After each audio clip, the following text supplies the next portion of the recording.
नमस्कार दोस्तों। पूरे देश में चुनाव आयोग को लेकर जितने प्रश्न चिन्ह पिछले कुछ सालों से खड़े हुए हैं वैसा आज तक कभी नहीं हुआ। कभी आपने सुना होगा टीएन शेषन जब चुनाव आयुक्त हुआ करते थे। टीएन शेषन ने निर्वाचन आयोग को इतना मजबूत बना दिया था कि पॉलिटिकल पार्टियां शिकायत लेकर जाती थीं तो त्वरित गति से काम होता था और बहुत सारे ऐसे काम टीएन शेषन ने अपने समय में किए थे। तब चुनाव आयोग सर्वोच्च स्तर पर ही नहीं पहुंचा था बल्कि जगह जगह इस बात की चर्चा थी कि चुनाव में अगर जरा सी भी गड़बड़ी हुई तो टीएन शेषन ठीक कर देंगे। लेकिन अब ठीक विपरीत काम हो रहा है। वैसे तो पिछले 10 साल से लगातार चुनाव आयोग पर सवालिया निशान लग रहे हैं। पहले सवालिया निशान लगता था ईवीएम को लेकर। ईवीएम में गड़बड़ी होती है, इसे लेकर लगभग सभी राजनीतिक दलों ने आरोप लगाए और आरोप लगाते हुए चुनाव आयोग को कटघरे में खड़ा किया।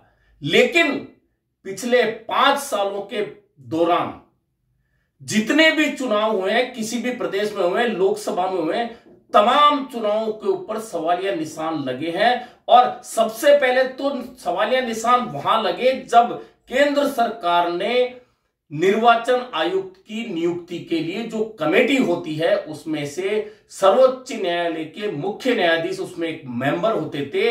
एक कानून बनाकर लोकसभा में, राज्यसभा में सरकार ने निर्वाचन आयुक्त की नियुक्ति में सुप्रीम कोर्ट के चीफ जस्टिस को बाहर कर दिया। उस समय कांग्रेस सहित तमाम विपक्षी दलों ने आरोप लगाए कि चुनाव की पूरी प्रतिष्ठा दांव पर लगा दी है केंद्र सरकार ने और इस तरह से जब सीजेआई उससे बाहर हो सकते हैं तो मनमर्जी के चुनाव आयुक्त बनाकर केंद्र सरकार पूरे चुनावों को अपने हाथ में ले लेगी। हालांकि सरकार कभी भी चुनाव नहीं कराती है, लेकिन जब से राजीव कुमार चुनाव आयुक्त बने उसके बाद में जितने भी चुनाव हुए आप उठाकर देख लीजिए, ऐसा कोई प्रदेश नहीं, ऐसा लोकसभा का चुनाव नहीं जब उस पर सवालिया निशान नहीं लगे हो। खास तौर पर ईवीएम का जो नया आरोप था वो ईवीएम में गड़बड़ी का यह था कि जब वोट डालने आप जाते हैं, सुबह से शाम तक मशीन वह चलती है, उसमें वोट डाले जाते हैं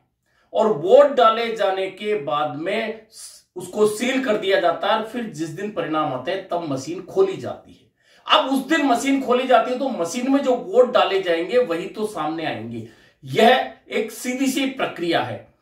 लेकिन आरोप लगता था कि तमाम मशीनें जब सामने आई तो बीजेपी के खिलाफ लड़ने वाला उम्मीदवार आगे रहता है और जैसे ही बाकी मशीनें आती हैं उनमें 99% तक बैटरी, 80% तक बैटरी फुल चार्ज होती है। यह कैसे संभव हो सकता है कि सुबह से शाम तक चली हुई बैटरी परिणाम तक 80%, 90% या 99% चार्ज हो। आप अपना फोन सुबह चार्ज करके घर से लेकर जाते हैं और शाम को जब पूरे दिन काम लेते हैं तो उसमें कितनी बैटरी बचती है। वही समस्या ईवीएम के साथ थी। जैसे ही 90%, 80% चार्ज बैटरी आती थी उसमें भाजपा के वोट ज्यादा निकलते थे, परिणाम बदल जाता था। यह आरोप 1-2 प्रदेशों में नहीं है, तमाम जगह लगे हैं।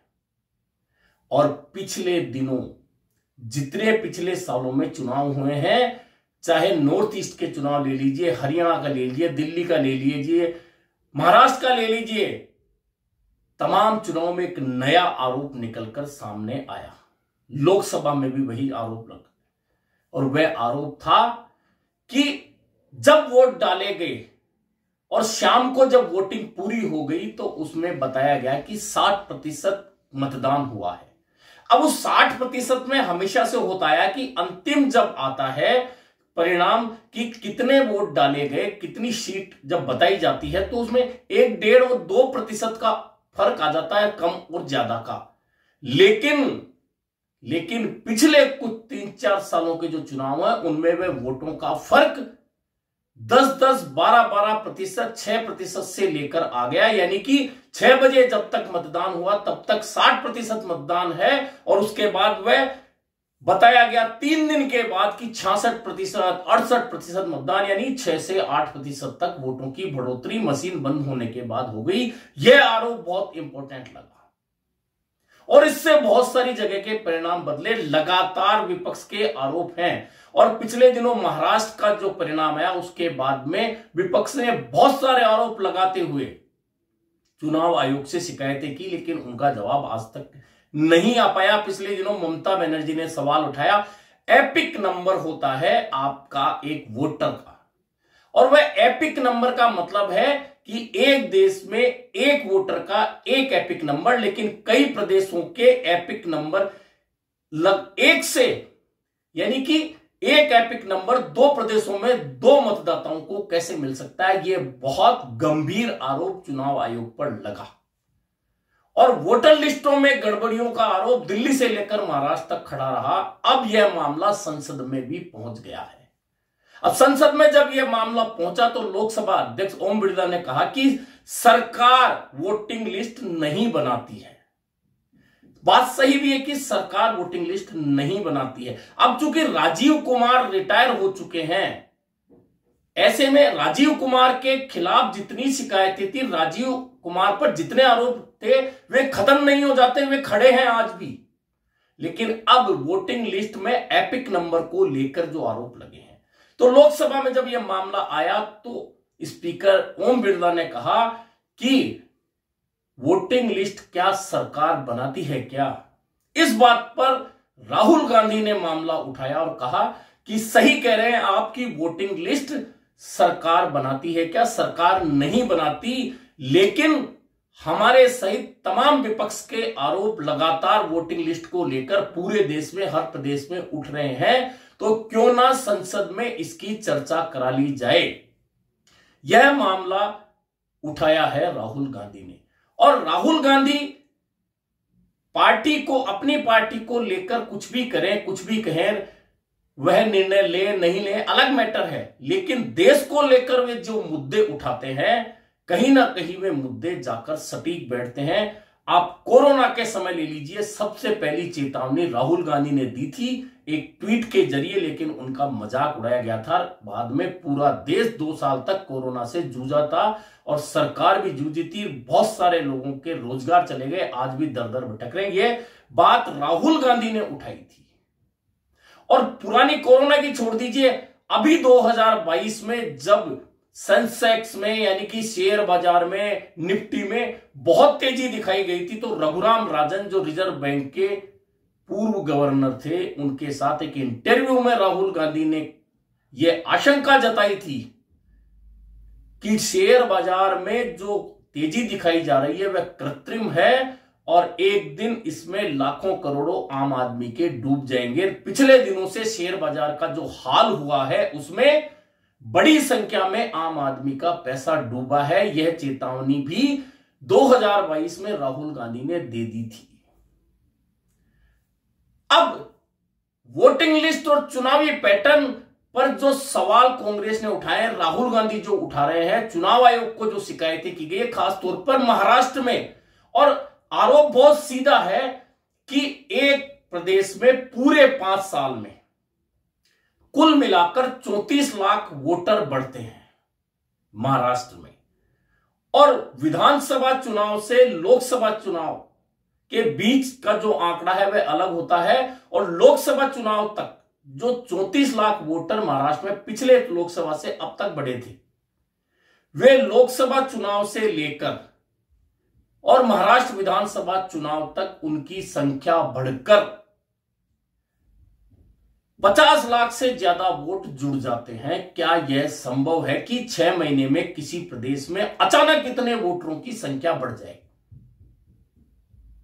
यह गंभीर सवाल राहुल गांधी ने उठाया, कांग्रेस ने उठाया चुनाव आयोग के सामने, लेकिन इसका जवाब अभी तक नहीं आया। पिछले दिनों एपिक नंबर पर जो सवाल या निशान लगे, जैसे आधार कार्ड अगर देश में है तो अगर मेरा आधार कार्ड नंबर जो है वह पूरे देश में किसी और को नहीं मिल सकता, उसका कार्ड नंबर अलग होगा।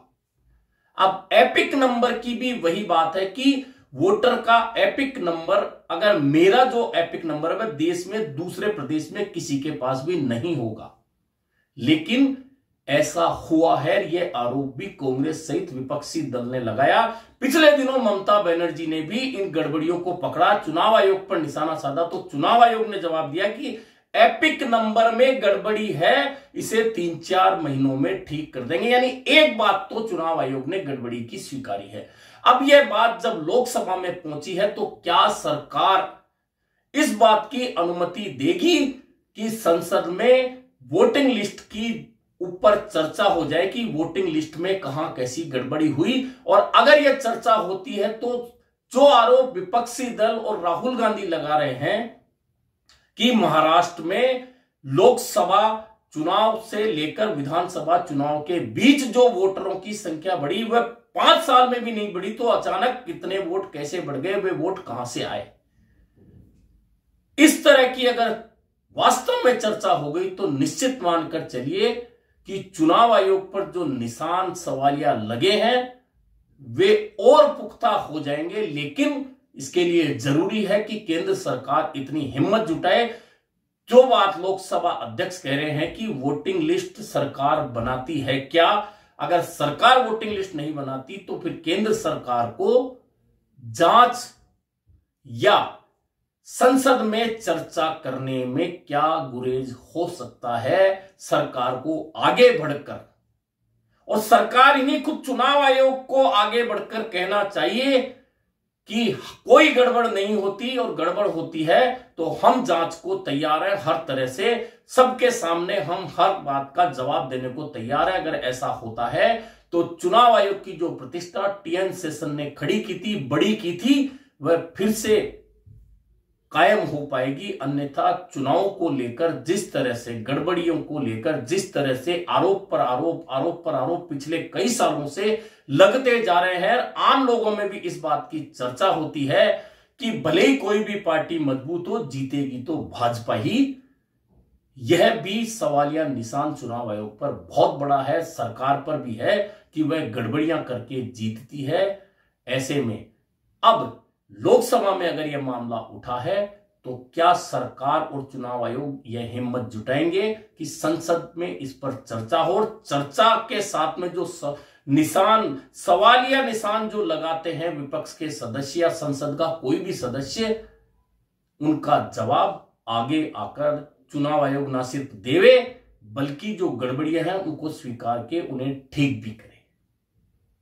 अभी के लिए इतना ही, फिर मिलेंगे नए मुद्दे पर चर्चा के साथ।